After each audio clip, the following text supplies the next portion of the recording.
Et bonjour à tous, j'espère que pour vous ça va. On se retrouve aujourd'hui pour la présentation de l'édition Full Slip Mentalab de Man of Steel. Donc Mentalab, nouvelle firme basée à Hong Kong qui se lance elle aussi dans le secteur très lucratif du steelbook.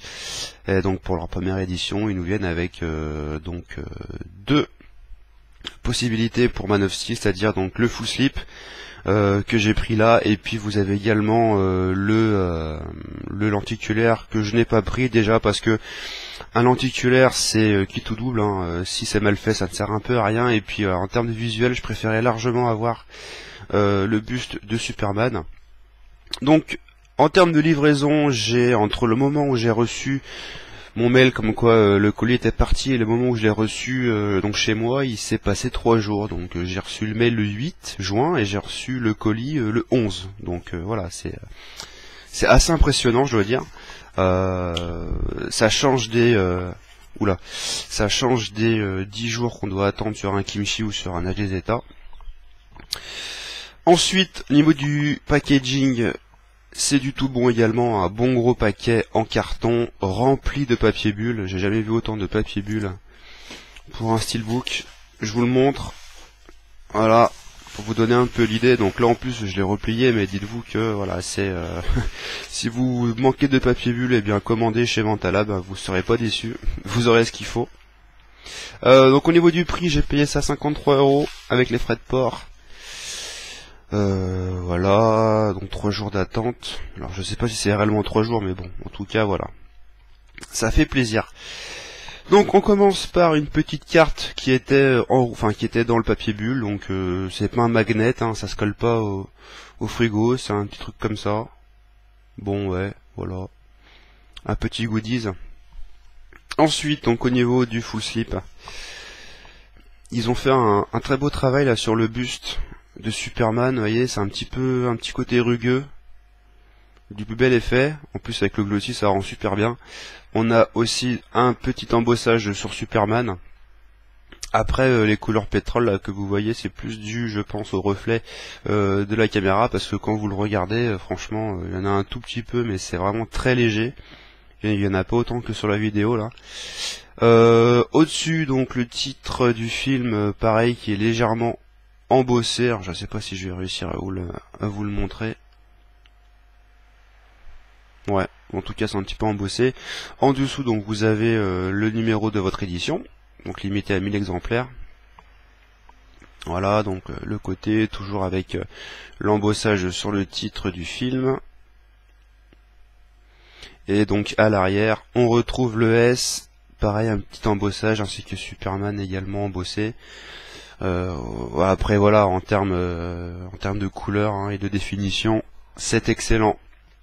Verso comme recto, c'est vraiment du tout bon. En plus, ça n'a pas de vieux logo à la con en dessous. C'est vraiment un full slip de qualité. Voilà. Je vous remonte un petit peu. Franchement, bien sympathique. À l'intérieur, donc, on retrouve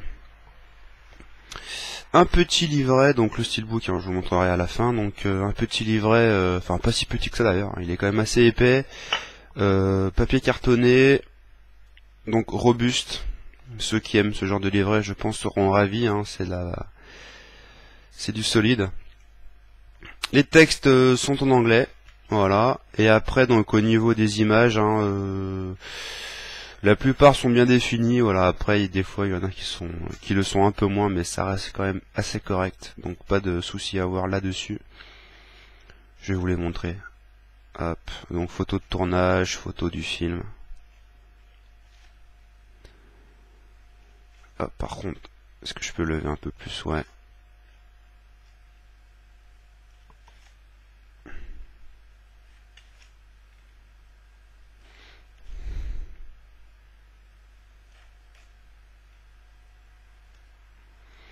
Alors c'est pas ce que je recherche, moi, dans les éditions asiatiques. Moi, ce que je recherche principalement, c'est le steelbook. Voilà. Après, ceux qui sont fans des goodies seront ravis.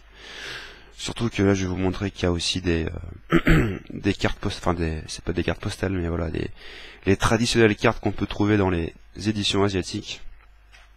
Merde, j'en ai loupé une. Hop.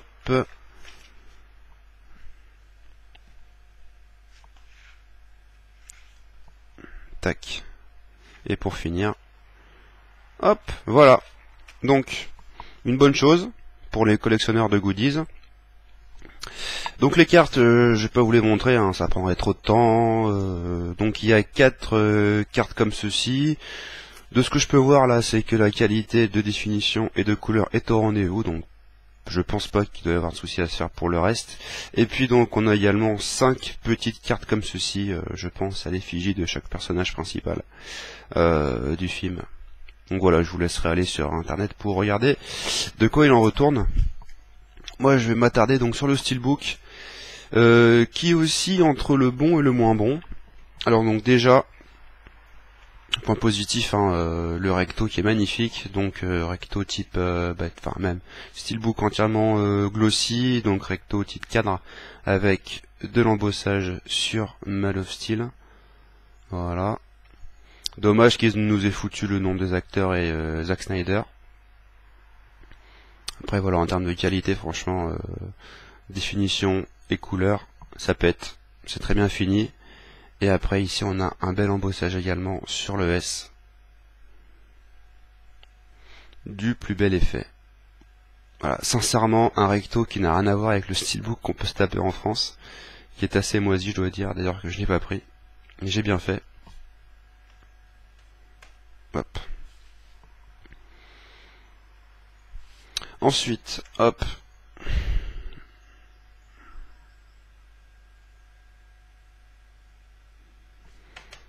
Donc sur le verso, c'est la continuité du recto. Donc là, dommage, hein, l'image au niveau de la cape et au niveau de la ville est un peu floue, un peu moins bien définie. On perd en définition, ainsi qu'en éclat des couleurs. Dommage. Ici, pavé de texte. Donc un verso pas top. Par contre, quand on ouvre, c'est vrai que ça fait son petit effet, vu que c'est la continuité. Voilà.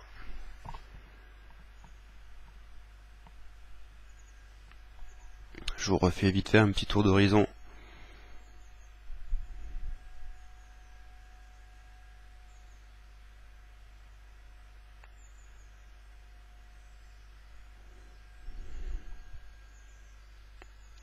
Et on va arriver bien sûr, le point négatif de l'édition, c'est l'image interne qui, vous allez voir, est vraiment très décevante.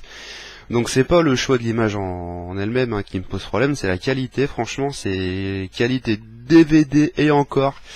C'est tout terne, c'est tout enfin c'est pas pixelisé, mais voilà, c'est mal défini, c'est... Ouais, franchement c'est bizarre quoi. C'est bizarre, ça se trouve c'est une image qui a dû être agrandie. Donc ouais, pas top, franchement pas top. Le point noir de l'édition, l'image interne. Donc voilà, bah écoutez, pour une première édition Mentalab, hein, je dois dire que à part l'image à l'intérieur qui est complètement moisie, en termes de délai de livraison, en termes de packaging, en termes de goodies, en termes de finition de steelbook et finition du full slip, franchement c'est du tout bon. Donc je vous conseille l'achat de cette édition. Donc je répète, hein, je l'ai acheté 53 € avec les frais de port reçus en 3 jours. C'est franchement sympathique. Malheureusement sur eBay, comptez, je pense, mettre 20 € de plus au prix, donc comptez l'avoir pour dans les 70 voire 80 € voire plus. Mais voilà, après est-ce que ça vaut le coup pour ce prix-là, c'est à vous de décider. Moi, ce que je sais, c'est que je ne prendrai pas donc The Revenant, hein, parce que ça sera la future édition de Mentalab. Vu que j'ai pas aimé le film, je me le prendrai pas. Mais si vous souhaitez franchir le pas avec The Revenant, je pense que vous ne serez absolument pas déçus. Donc voilà, j'espère que ça vous a plu et moi je vous dis à la prochaine. Ciao ciao.